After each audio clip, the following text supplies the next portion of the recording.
Je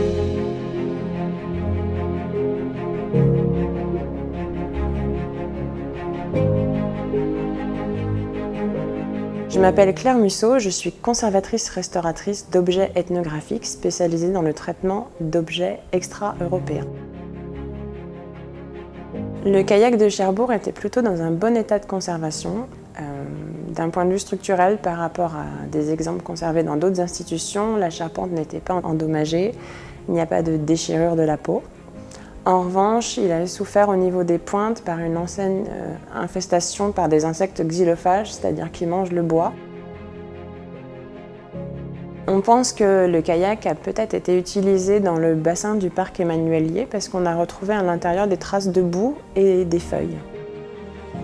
Pour le kayak, j'ai commencé par un nettoyage poussé, donc tout d'abord un dépoussiérage réalisé à l'aspirateur. Et puis j'ai retiré à la pince et avec un scalpel différents éléments qui étaient à la surface, tels que des petits morceaux de paille, des fragments de plâtre ou de la peinture. Ensuite, j'ai désencrassé la surface avec une gomme en latex vulcanisé, qui est une sorte d'éponge mais sèche, qui permet de vraiment désencrasser la surface. Ces opérations ont été très efficaces, elles ont permis de se rendre compte de la texture de la peau de phoque sous-jacente.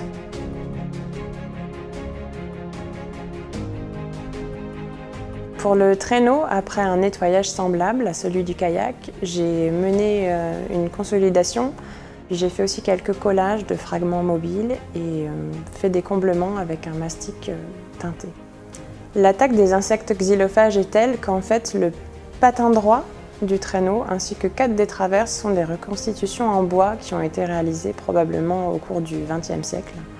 Et la pagaie aussi, la partie essentielle de la pagaie qui est en bois, est en fait une reconstitution sur laquelle ont été collés les éléments d'origine en ivoire marin.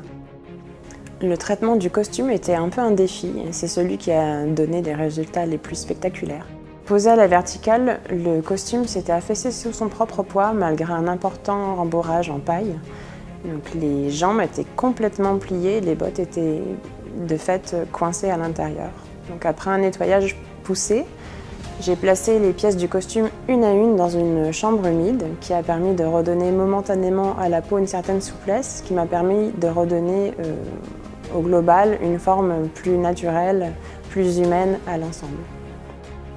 Le costume est désormais soutenu par des blocs de polyéthylène et un rembourrage en ouate de polyester qui vont permettre de le présenter soclé sans craindre de nouvelles déformations. Pour achever de redonner bonne allure au costume, j'ai aussi procédé à différentes consolidations à l'aide de petites pièces de papier japonais qui sont très fines et très solides et qui ont permis de refermer les trous et de remettre bord à bord les déchirures. Pour moi, cette restauration était un projet un peu à part du fait de la taille des objets, le kayak en particulier, mais aussi parce que c'est émouvant de penser que le kayak, son traîneau, le costume, la pagaie, tout cela était réalisé pour un homme d'après les mesures de son corps, pour ses besoins à lui. Et puis d'avoir un costume aussi complet avec l'anorak, le pantalon, mais aussi les moufles, les bottes et ce visage qui a été ajouté dans la vie muséale, en fait un ensemble vraiment très incarné qui fait qu'on a un peu la présence de l'homme qui les a portés et en ça c'est très touchant.